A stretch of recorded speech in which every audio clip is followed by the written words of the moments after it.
میں آیا ہوں. یہاں میری ماں ہے, میرا باپ ہے, بھائی بہن سب لوگ ہیں الحمدللہ. میں اس مقصد سے آیا ہوں کہ اللہ تعالیٰ جو بھی میری ماں نے پیپر بنائی ہے وہ شریعت کے حساب سے غلط ہے. اس کو دنیا کے قانون سے حساب سے جس کو فائدہ ہونے والا وہ فائدہ ہوئے گا اور جس کو نقصان ہونے والا اس کو نقصان ہوئے گا. مگر میں نہیں چاہتا ہوں کہ کسی کو نقصان ہو جائے. میں چاہتا ہوں کہ یا اللہ یہ میرے ماں باپ ہے, جیسے ہم اس کوکھ سے پیدا ہوئے ویسے وہ لوگ بھی وہ کوکھ سے پیدا ہوئے ہیں. ان کو بھی اتنا ہی حق ملنا چاہیے جتنا اللہ اور اس کے رسول صلی اللہ علیہ وسلم نے شریعت پر بولا گیا ہے. مگر میں نے تحقیقات کیا کہ یہ پیپر سراسر قانون کے حساب سے صحیح ہے مگر اللہ کے قانون کے حساب سے غلط ہے. یہ تو ہم تمام سے گزارش ہے کہ جو پیپر بنائیں گے نا تو مہربانی کر کے ایسا پیپر مت بناؤ. اگر بن بھی گیا نا تو اس کو پھاڑ کے پھینک دو.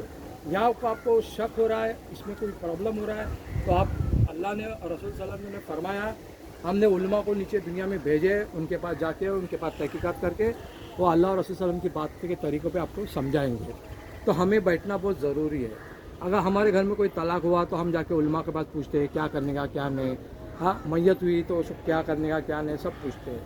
مگر جب یہ پیپر جب بنتا ہے قانون کے نظر سے, جب ہم شریعت کے حساب سے علماء کے بعد بیٹھنے کو راضی نہیں ہوتے.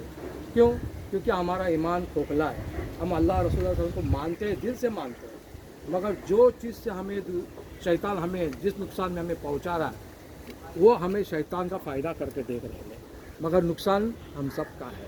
میں چاہتا ہوں کہ اگر واقعی میں اللہ اور رسول صلی اللہ علیہ وسلم آپ کے دل میں محبت ہے, اخلاق ہے, تو میں چاہتا ہوں کہ بیٹھو, سب کو جماؤ, سب کو بلاؤ, دارالعلوم میں بیٹھ کر بات کریں گے, فیصلہ کریں گے. جو بھی فیصلہ ہوئے گا اللہ اور اس کے رسول اللہ صلی اللہ علیہ وسلم کے صدقے سے صحیح ہوگا. میری اللہ تعالیٰ ایک خواہش ہے, میں نہیں چاہتا ہوں کہ اس کوکھ سے پیدا ہوئے میری ماں کے کوکھ سے پیدا ہوئے بھائی بہن لوگ کا حق چھینے جائے, ان کو کم ملا جائے.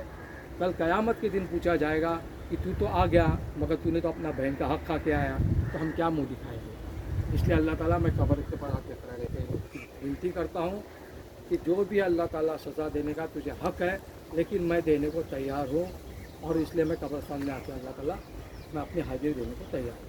السلام علیکم ورحمۃ اللہ وبرکاتہ.